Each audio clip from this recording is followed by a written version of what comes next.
Hi, welcome back to the Olde Shed Workshop. You've heard me mention before my lovely shop assistant, Vanna.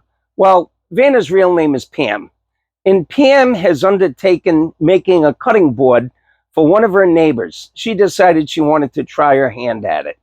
If this is your first time here, I'm Mike. And I'm Pam. I'd like to invite you to like and subscribe and hit the bell for notifications for future videos. You folks that have been watching my videos and spending some time liking and subscribing have really helped me to grow my channel.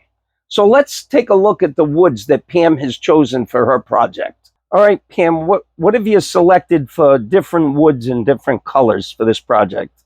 So this one here is walnut, and then we have canary, bloodwood, cherry, bloodwood, canary, and then it just repeats. So now I want to cut these pieces so they're a more workable length.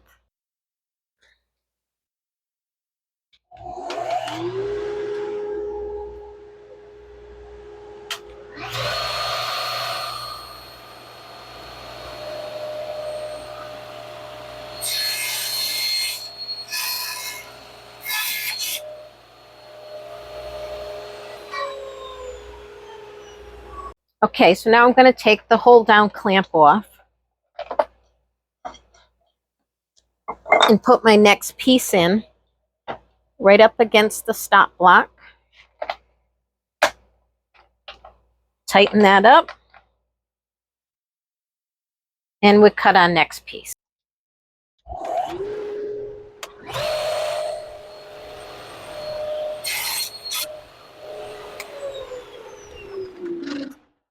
Okay, so now it's time for gluing. The glue we use is Titebond Ultimate 3. The reason we use this glue is a cutting board could get wet, and this is good for anything that might get wet or have moisture. So I'm wearing gloves because I don't want to get glue on my nails. So Who could blame you? That's right. So we put a little glue on. This is the way Mike taught me how to do it. And then you just rub very gently with your finger. You don't want to wipe it off. I might have to put a little bit more on. I don't know, my teacher, do I need a little more? Yeah, don't be stingy with the glue. Lay it in there good. Okay. And the reason you do it with your finger is you want to have a nice coverage. Now the next one, you want to put glue on as well. And that will give you a nice bond. These will never come apart. Maybe a little dash down here. Oh, maybe that was a little more than a dash. That's all right. There's never, no such thing as too much glue. Now, when you put them together, you want to have one end that's pretty close to flush. That just makes it easier when you have to cut and you don't waste as much wood.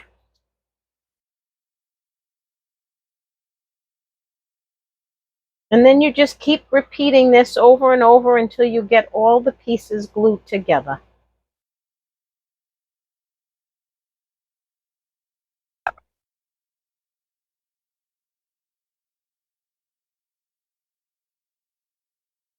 Don't worry about the other end not being even, because we'll just cut that up when we square it up for actual size.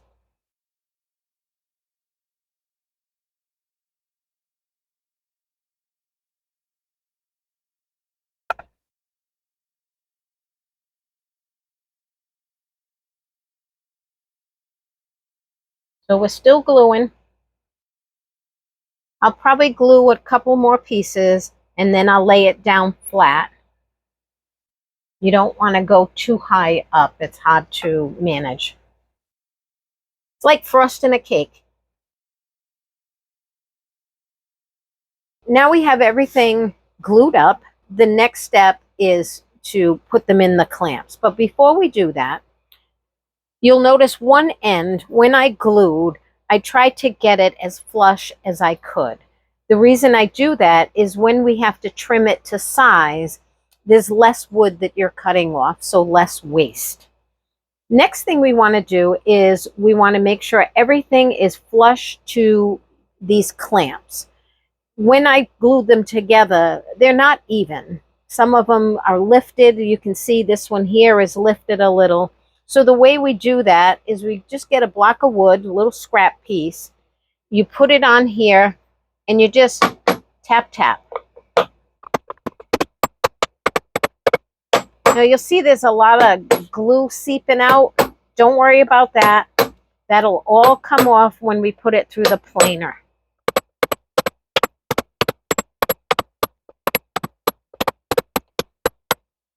Now, when you're going to tighten them up, you want to do it nice and easy and slow. You start in the middle and you just tighten a little. The reason you do that, you don't want to tighten them completely tight because the natural viscosity of the glue will cause the boards to shift.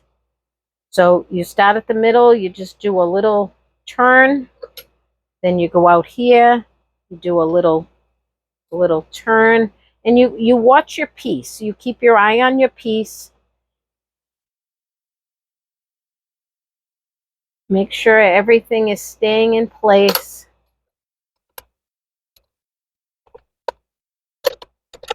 That looks good. And another little turn here. And now we just have to wait for the glue to dry. Welcome to day 2 of Pam's cutting board project. The workpiece is sat overnight in the clamps. It's time to take it out of the clamps and go to the planer. Okay, Pam, you're up.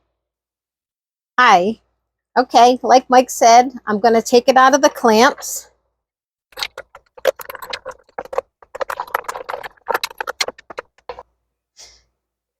It's a little stuck, so sometimes you have to give it a little tap just to get it loose.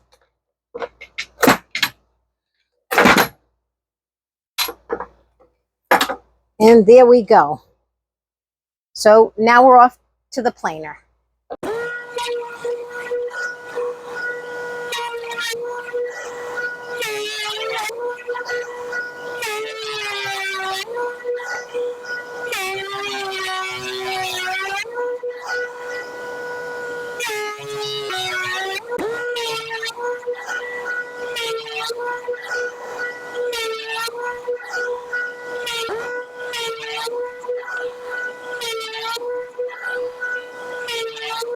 Okay, so this side looks pretty good.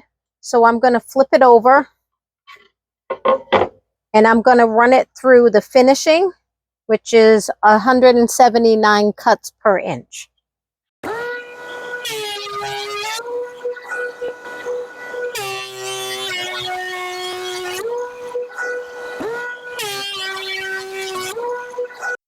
So we're all finished with planing and now it's off to sanding. So we finished planing and now we need to square up our piece. So this edge here is not flush, so we're going to run it through the table saw and even that out. Then I'll flip it and I'll do the same thing to the other side. Okay.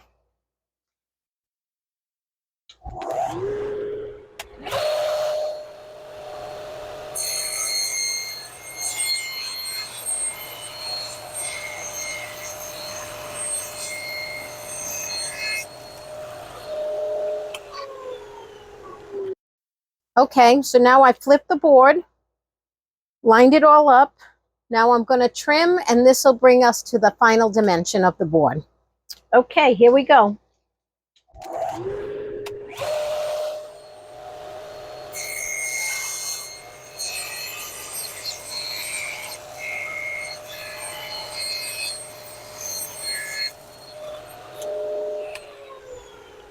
Okay, so now I'm going to remove the clamp and we're going to sand the board down.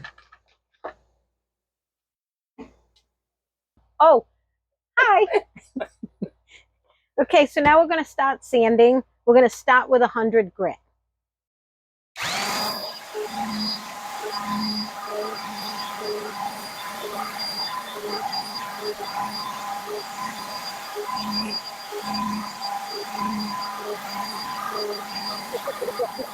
Okay, so I did this side. I'm going to flip it over and do the other side. Still using the 100 grit.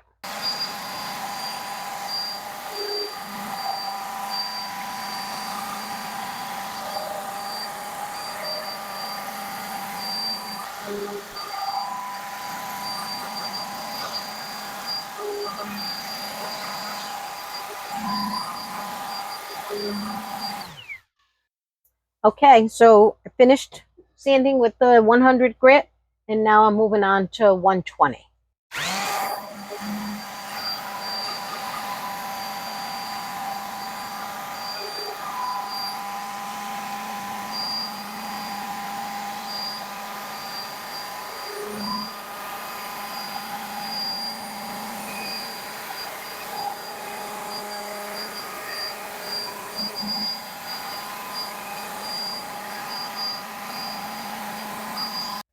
Okay, now we're moving on. We're now going with 150 grit.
So we did 150, and then we did a 180, and now I'm going to finish it up with 220.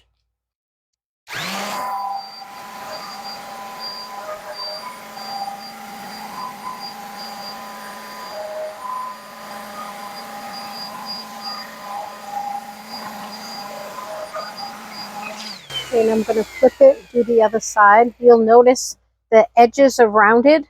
We did that also with the sander, just rounding out the edges to make sure there's no sharp edges.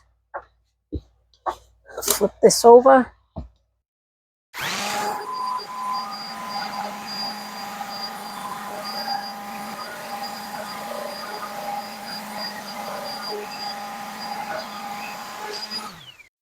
So right now, Mike's going to put his Olde Shed Workshop logo on the board. And once that's complete, then we're ready for finish.